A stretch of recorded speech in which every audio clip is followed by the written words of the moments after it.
இந்தி படித்தால் மட்டுமே தமிழகத்திற்கு கல்வி நிதி வழங்குவதாக கூறும் மத்திய அரசு தமிழ் பேசும் மக்களிடம் எதற்காக வரிப்பணத்தை வசூல் செய்கிறது என்று நாடாளுமன்ற உறுப்பினர் ஜோதிமணி கேள்வி எழுப்பியுள்ளார். இதுகுறித்து கரூரில் செய்தியாளர்களுக்கு அவர் அளித்த பேட்டியை சூப்பர் பைட்ஸ் பகுதியில் காணலாம்.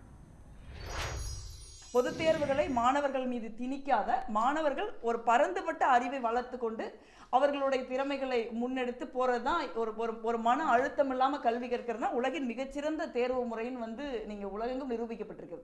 இந்த மாதிரியான ஒரு சூழல்ல திருப்பியும் ஒரு இந்திய கல்வி முறையை, இந்தியாவை கற்காலத்துக்கு அழைச்சிட்டு போற ஒரு முயற்சி தான் இதை நினைக்கிறேன். அதே மாதிரி நீங்க தொடர்ந்து இந்த பிஎம் ஸ்ரீ பணம் 2000 கோடி நமக்கு கொடுக்க மாட்டேங்கிறாங்க.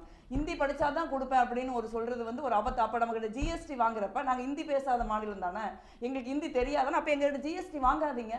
எதுக்கு எங்கள்கிட்ட வரி மட்டும் வாங்குறீங்க? வரி பேசுறப்ப உங்களுக்கு நாங்க ஹிந்தி பேசாத மாநிலம், நாங்க தமிழ் தான் பேசுறோம், எங்களுக்கு தமிழ் தான் எங்களுக்கு உயிர், எங்களுக்கு தமிழ் தான் உணர்வுன்னு இருக்கிற ஒரு மாநிலத்துல நீங்க எங்களுக்கு நீங்க ஹிந்தி பேசினாதான் பணம் திருப்பி கொடுக்கணும். அந்த பணம் என்ன நீங்க வீட்டில இருந்து கொண்டாந்து கொடுக்கறது இல்லை பாஜக. நம்ம தமிழ்நாட்டு மக்களுடைய வரி பணத்தை தான் நம்ம திருப்பி கேட்கிறோம். ஒரு உரிமையுள்ள பணம் தானே அது. அதை நீங்க ஹிந்தி பேச மாட்டேங்கிறீங்க, கொடுக்க மாட்டோம்னு சொல்றீங்களே, அப்ப நாங்க ஹிந்தி பேச மாட்டேங்கிறோம்ல, எங்கள்கிட்ட வரி வாங்காதீங்க.